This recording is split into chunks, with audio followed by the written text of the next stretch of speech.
Buenos días, gracias para acompañarnos en esta convocatoria de rueda de prensa en la que queremos denunciar la situación que se ha producido con bastante alarma social de muerte de 7 mujeres subsaharianas, al menos frente a las costas, a nuestras costas de Melilla. A nosotros nos preocupa mucho la situación en la frontera sur, que además nos afecta especialmente en cuanto que cada vez existen más personas que están intentando hacer una entrada precisamente por nuestras costas. De hecho, la deriva de las políticas migratorias del Estado en los últimos tiempos está provocando que haya muchas menos entradas por tierra y que estén las personas intentando entrar más por mar, que es precisamente una de las vías de entrada más peligrosas y que más puede poner en riesgo la vida. Desde 1997 hay un recuento hecho por la Asociación Pro Derechos Humanos de Andalucía que indicaba que 5.946 personas han muerto en nuestro estrecho, en nuestra zona de frontera sur exactamente. Vienen a ser unos 300 al año, que es una cifra absolutamente increíble y dolorosa y que debería hacernos sentir vergüenza. Desde el 2014 al 2017 han muerto 16.000 personas en el Mediterráneo. Debería hacernos reflexionar sobre qué estamos haciendo exactamente y qué parte de culpa tenemos ahí. Y, de hecho, la gran parte de culpa son estas políticas migratorias que se están poniendo en práctica por parte del Gobierno de blindaje de fronteras, externalización de fronteras, que están provocando cada vez vías más peligrosas, más inseguras para las personas en su intento de huir de la guerra, de la desesperación, de las torturas, las situaciones de las que huyen y que van a seguir, obviamente, queriendo entrar. En los últimos años el PP ha hecho un esfuerzo muy grande por intentar frenar los saltos a las vallas de Ceuta y Melilla y de hacer un control específico junto con Marruecos de impedir la entrada en la frontera terrestre. Eso ha provocado un aumento en los intentos de entrada por mar por patera. De hecho, en el 2017 ha aumentado los intentos de entrada en un 130%, que es muchísimo. Y, de hecho, estas actuaciones en mar son actuaciones que ponen más en riesgo la vida de las personas. De hecho, son las actuaciones o las formas de entrada más peligrosas.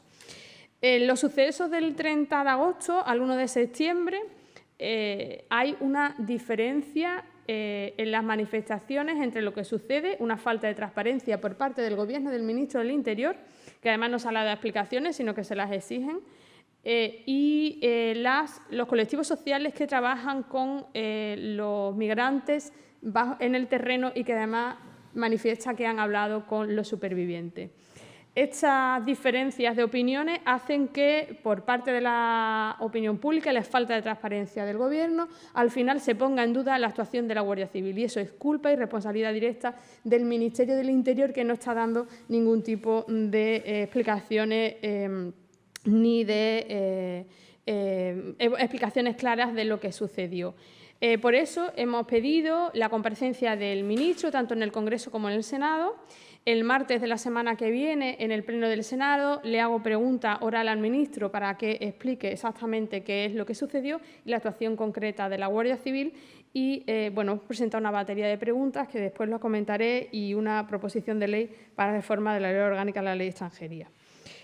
Sobre las operaciones en concreto y qué está sucediendo con las operaciones de salvamento en el mar, que es precisamente el tema que vamos a trabajar ahora porque nos preocupa muchísimo, sobre todo porque estas muertes no son únicas.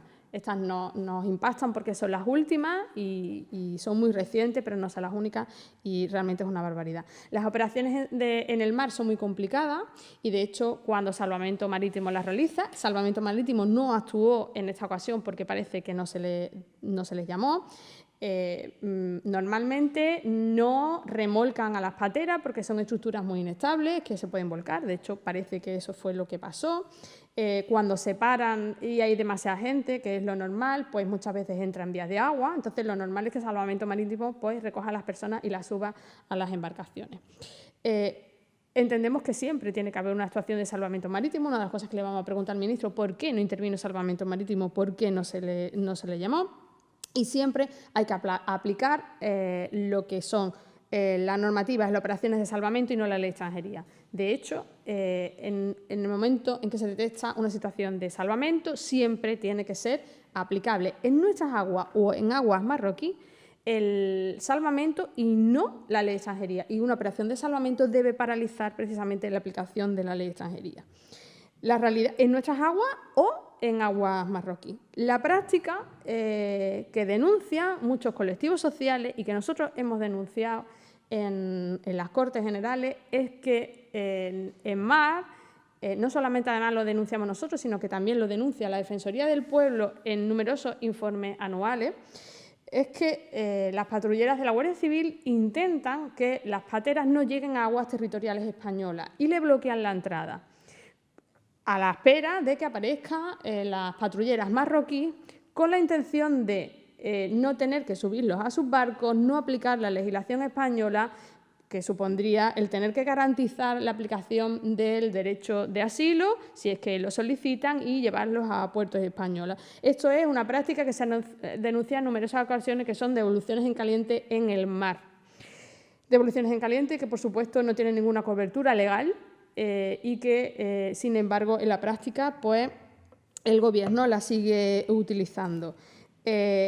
Lo que interpreta el Gobierno es que si se produce esta interceptación en aguas que no son españolas, pues no tiene que aplicar la legislación española, cosa que no es correcta, y además lo sabe perfectamente el Gobierno, a ver qué explicaciones nos da. No solo se lo ha dicho la Defensoría del Pueblo, sino que el Alto Comisionado de Naciones Unidas para los Refugiados ya se ha manifestado en varias ocasiones, el Tribunal Europeo de Derechos Humanos, y sobre que la aplicación de nuestra legislación no solamente en nuestro territorio, sino cuando las personas se encuentran bajo el control efectivo de las autoridades españolas. Es decir, un funcionario español, la Guardia Civil, esté en nuestras aguas territoriales o esté en las marroquíes, tiene que aplicar la normativa y los convenios internacionales que tenemos suscritos. Por tanto, tiene que garantizar que esas personas que interceptan, si son susceptibles de protección internacional, lo tengan. Por otra parte, no es válido, como se argumenta muchas veces por parte del Ministerio, que la Guardia Civil lo que intenta, si rescata personas en aguas que no son españolas, es llevarlos a un lugar seguro, que son en costa marroquí, puerto marroquí. Esto tampoco es correcto, porque la Convención de la Tortura y otros tratos y penas inhumanas, crueles, inhumanos y degradantes, y la Convención de Refugiados de Naciones Unidas dice claramente que no se puede desembarcar a personas en lugares que no sean seguros. Marruecos no lo es. Hay una obligación de garantizar el asilo, y el Comité Europeo de Prevención de la Tortura ya nos indicó en el 2014 que no entregáramos a personas migrantes interceptadas a los agentes auxiliares marroquíes, porque corrían un riesgo cierto de sufrir malos tratos, tortura, y que no se defendían, no estaban protegidos los derechos humanos. Sin embargo, estas prácticas se siguen utilizando, y el defensor del pueblo, la Defensoría del Pueblo, lo dice reiteradamente, que son prácticas ilegales. Por tanto, entendemos que aquí hay una falta de transparencia total. Esta falta de transparencia supone como consecuencia el que hay un cuestionamiento social de la actuación de la Guardia Civil, y eso es responsabilidad del Ministro del Interior. Deberían eliminarse estas prácticas de manera inmediata. Si hay incidente, debería darse una situación de absoluta transparencia por parte del Ministerio para defender la actuación de la Guardia Civil. Si hay incidente, tomar siempre grabaciones, la geolocalización de todos los efectivos que intervengan, absolutamente, están siempre controlados, y después que pueda ser transparencia la intervención, dónde han estado, si han traspasado aguas territoriales, si no lo han hecho, cuál ha sido la actuación. Que se cumpla la legalidad española cuando las personas entran en aguas territoriales españolas, y si están en aguas marroquíes hay que aplicar la Convención de la Ley del Mar, y la cooperación marítima tiene que estar siempre orientada a garantizar la vida de las personas y no en la aplicación de ley de extranjería o devoluciones en caliente. Y, por supuesto, siempre garantizar la intervención de salvamento marítimo. Viendo que parece que el Ministro del Interior, pues como que da un carpetazo a esta situación, sobre todo porque no se encuentra con la presión de que las personas que han fallecido las hayamos visto porque se encuentran en nuestro territorio, sino que están en la orilla de enfrente, precisamente en Ador, pues parece que va a darle carpetazo al tema y por eso hemos solicitado la comparecencia en Congreso y Senado, la pregunta oral el martes en el Pleno. Hemos presentado una batería de preguntas escritas para que nos den información exacta de cuál fue la situación de este operativo, cómo se hizo el seguimiento, si se llamó a salvamento, a qué hora se divisó la patera, qué horario fue el de la intervención, cuál fue la geolocalización de la patera y de la patrullera de la Guardia Civil, por qué razón no se llamó a salvamento marítimo, a cuántas personas rescataron, porque aquí hay una diferencia de opiniones entre lo que parece que dicen los supervivientes y lo que está diciendo la Guardia Civil, porque ellos dicen que estaban al lado de la orilla, es decir, que estaban en aguas territoriales y, de hecho, cuando llega la Guardia Civil se tiran al mar cuando ven llegar la Guardia Civil y porque estaban cerca de la orilla. Si están cerca de la orilla, pues estaban en aguas territoriales españolas previsiblemente, pues que lo aclaren y que entreguen las grabaciones, que se hagan públicas. ¿Qué pasó con el rescate de las personas que hacía salvamento la patrullera marroquí y si la patrullera española vio cómo se arrastraba la patrullera marroquí a la patera y cayeron las personas al agua? Porque si el rescate se produce cerca de nuestras costas y las personas estaban en el agua, deberían estar cerca. Todas estas son incógnitas que tendrán que resolver. Aparte de todas estas preguntas, para que se resuelvan, pues hemos solicitado las grabaciones del avistamiento de la patera y de todo el operativo, el atestado de la operación, las grabaciones de audio realizadas a los centros de coordinación de salvamento, las grabaciones de todas las comunicaciones entre la Marina marroquí y la Comandancia de la Guardia Civil en el operativo, las grabaciones de las comunicaciones entre los agentes del operativo y la patrullera y las comunicaciones entre los agentes y la comandancia. Entendemos que si el Gobierno, obviamente, pues no es transparente, no tiene nada que ocultar, pues no tendrá ningún problema en facilitar estas grabaciones, que además son públicas, y como cargos públicos pues tenemos la potestad constitucional en nuestro ejercicio de control al Gobierno, que es una de nuestras funciones constitucionales garantizadas, pues que se nos dé.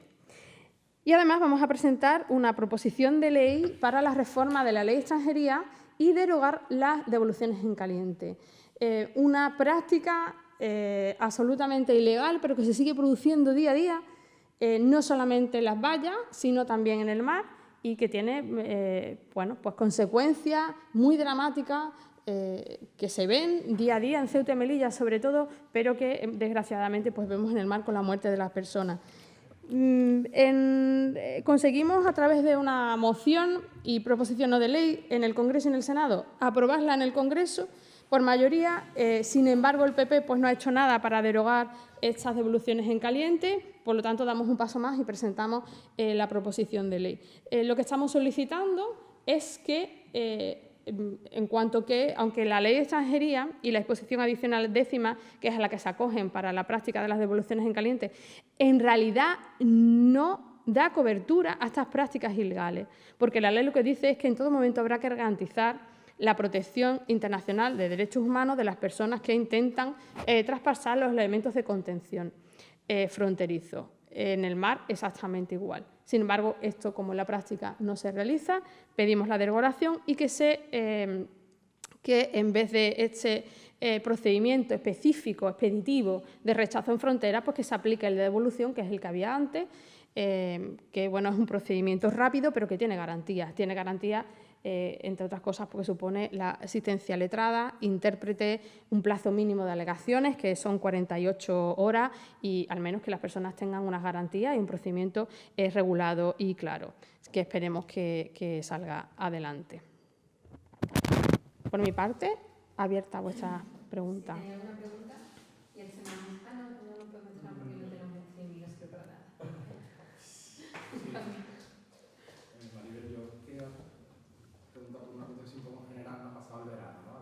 Los primeros meses del año mucha llegada de inmigrantes, más que nunca, no creo. Me gustaría que hiciéramos una valoración de la actitud o de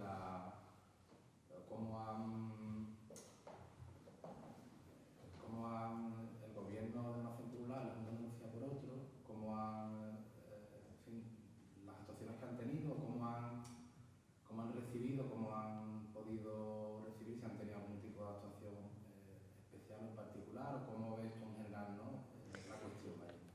La actitud es siempre la misma, en realidad. Es una deriva absolutamente cerrada, autoritaria, diría, de rechazo a la migración y además es de justificación de la utilización de cualquier medio en el uso de para intentar que los migrantes no entran. Y de hecho se siguen justificando actuaciones como esta, siendo cada vez menos transparentes, solamente cuando hay un clamor social y público en los medios de comunicación sobre actuaciones y lo que está pasando en nuestras costas es cuando dan explicaciones y realmente cuando se sabe lo que se está haciendo. Y la deriva en realidad es de seguir endureciendo la política migratoria, da igual que entren más personas. De hecho, la mayor entrada de personas en nuestras costas provoca, entre otras cosas, que las situaciones de los CETIs de Ceuta y Melilla pues, estén peor y, sin embargo, no están haciendo nada para mejorar la situación de esos CETIs, que son bastante mejorables. Y tampoco están poniendo ningún medio, en realidad, para mejorar salvamento.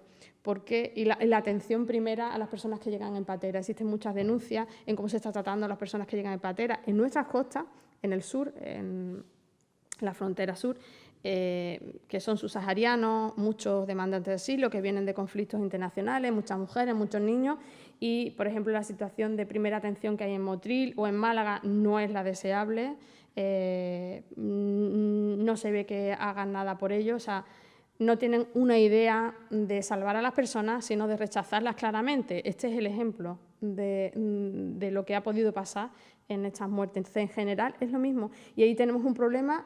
Y el problema es que tanto España como la Unión Europea, además, lo que pretende es reforzar y invertir mucho más dinero, no en poner una solución a las mafias, no poner una solución en que las personas cada vez utilicen unas vías más inseguras para entrar, sino en echar la frontera mucho más allá, externalizar mucho más la frontera y que pagarle a terceros países precisamente para que no hagan el trabajo sucio. Y, de hecho, próximamente pues, va a haber una cumbre en la que se va a intentar precisamente eso, pagar a más países dentro de África para que nos paren la inmigración. Yo nombraba a la Junta también por un hecho también reciente que ha sido la violación de un camping en Tarifa para 60 menores debido a la mayor llegada de menores, sobre todo en estas últimas semanas o meses. Y bueno, la Junta tiene unos cuantos centros habilitados para estos chicos, pero bueno, ante la falta de previsión y tal, tiene que habilitar un camping que bueno, no sé qué opinión, ya están reubicados en un centro o en un lugar más apropiado. Sí, nosotros estamos preocupados por eso y, de hecho, vamos a empezar un trabajo en esa línea porque creemos que el sistema de protección de la Junta de Andalucía es bastante mejorable y, de hecho, tiene bastantes quejas y denuncias por parte de colectivos sociales que trabajan con menores inmigrantes no acompañados en Andalucía. Y las mejoras no solo tienen que ver con más capacidad para la acogida de estos menores, sino también en qué se hace con ellos, cuál es la intervención educativa que se hace, porque parece que es bastante, según las denuncias que se hacen, bastante mejorable. De hecho, también se denuncia mucho que los menores, cuando cumplen la mayoría de edad, no se les garantiza la documentación y se encuentran en una situación de bastante desamparo, y eso es una responsabilidad directa de la Junta de Andalucía. Nosotros queremos realizar una labor de fiscalización de ese sistema. De hecho, vamos a empezar reuniones sistemáticas con los colectivos sociales en Andalucía que trabajan en este tema para hacer propuestas. Lo que no nos puede pasar si hay más entradas de menores inmigrantes no acompañados, que los está viendo y los va a ver, es que lleguemos a la situación como la que existe en Ceuta y Melilla, donde la situación de los menores inmigrantes es increíble. Muchos están en la calle y hay una situación de desamparo y abandono absoluto con muchísimos problemas. Ahí no podemos llegar. La primera vez se les ha metido en un camping, bueno, puede ser una situación extrema y puntual, pero obviamente tiene que haber una previsión y obviamente no la había. Lo siguiente será preguntarle a la Junta de Andalucía, y Susana Díaz, después de este hecho puntual en el que se les ingresa en un camping, ¿cuál es la previsión que van a hacer para que esto no vuelva a suceder y no se tenga que alojar a menores inmigrantes que además llegan en situaciones muy difíciles y con un periplo muy difícil en un alojamiento como un camping? Yo quería preguntarle con otro asunto que hoy también tiene actualidad en Andalucía, son los paros que están llevando a cabo, que tienen previsto llevar a cabo dentro de una hora a las 12 del mediodía los empleados públicos por la reivindicación de las 35 horas que están cuestionadas o recurridas por el Gobierno central. La posición, la postura de Podemos. Nuestra postura es clara. Quien tendría que dar una explicación es precisamente el Partido Popular Andaluz. Cómo defiende los derechos de los funcionarios andaluces, cómo puede mantener una postura en Andalucía y en España, negándose precisamente a mejoras de funcionarios andaluces que además tenían antes. O sea, simplemente son funcionarios intentando recuperar derechos que tenían antes y mejorar sus condiciones laborales, que con la crisis pues, fueron fulminados. Y bueno, creo que deja bastante en evidencia el papel del Partido Popular, que no defiende los intereses andaluces porque siempre se somete a los intereses de Madrid. ¿Podemos apoyar ese paro? Nosotros siempre vamos a apoyar la defensa de los derechos de los trabajadores, claro. Quería preguntar también por otro asunto. El caso de Juana Rivas, la ex pareja, parece ser que ha demandado a periodistas y políticos españoles, entre ellos se habla de la presidenta de la Comunidad Autónoma, que damos por hecho que es la presidenta de Andalucía. Denuncia incluso la propia ley de violencia de género española. ¿Cómo valoran este paso que ha sido en este caso? A mí personalmente me parece esperpéntico que alguien quiera demandar una ley de un Estado, una ley precisamente que se aprobó en el 2004 por consenso de todas las fuerzas políticas para mejorar la protección de las mujeres, obviamente discriminadas en nuestro Estado, ante situaciones de violencia machista que provocan muerte, y que alguien pues quiera demandar. A mí me parece absolutamente esperpéntico. Y obviamente, pues bueno, parece que, no sé, que en su situación desesperada, en la que también se le da bombo y altavoz en una situación de maltrato, pues pueda llegar a esto. Yo creo que hay que reflexionar también sobre eso, sobre el altavoz que se le da a determinadas personas y el crédito que se le pueda dar.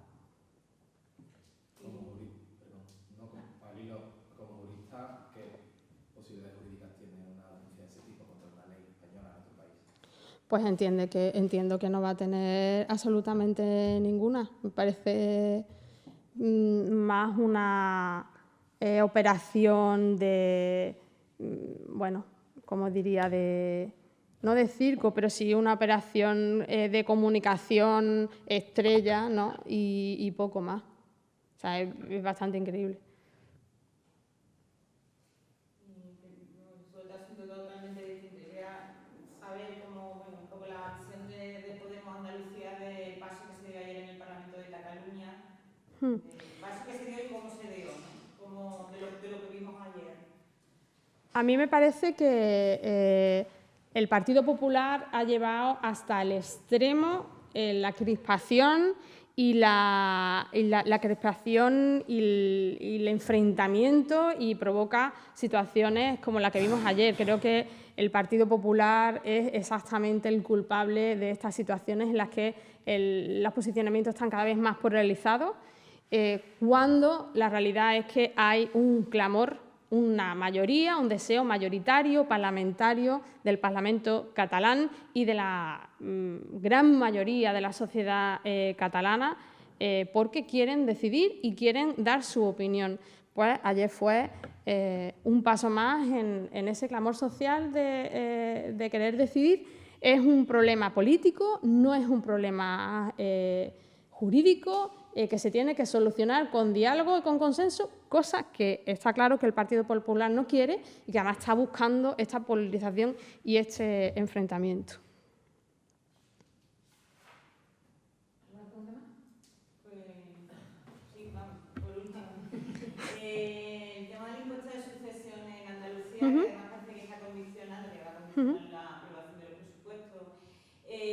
Ahora el PSOE parece que sí está dispuesto, o parece que podría acceder a lo que le pide Ciudadanos, rebajar bastante ese impuesto. han pronunciado a veces en contra de esta cuestión, ¿cómo valoran, ¿no? El hecho de que se pueda condicionar una aprobación de un presupuesto en una comunidad autónoma a... Sí. Nosotros nos hemos ofrecido a Susana Díaz el pactar los presupuestos con nosotros. Sin embargo, ha elegido, parece, pactarlos con Ciudadanos. Y esto es lo que pasa por pactar cosas con Ciudadanos, que no mira por la mayoría social de Andalucía. Habría que preguntarle a Susana Díaz si eso es también lo que ella quiere. Y va a pactar, va a condicionar unos presupuestos a el que tengamos 300 millones de euros menos para invertir en sanidad, en educación, cuando además existen muchísimos problemas precisamente en nuestro sistema de servicios sociales por los recortes.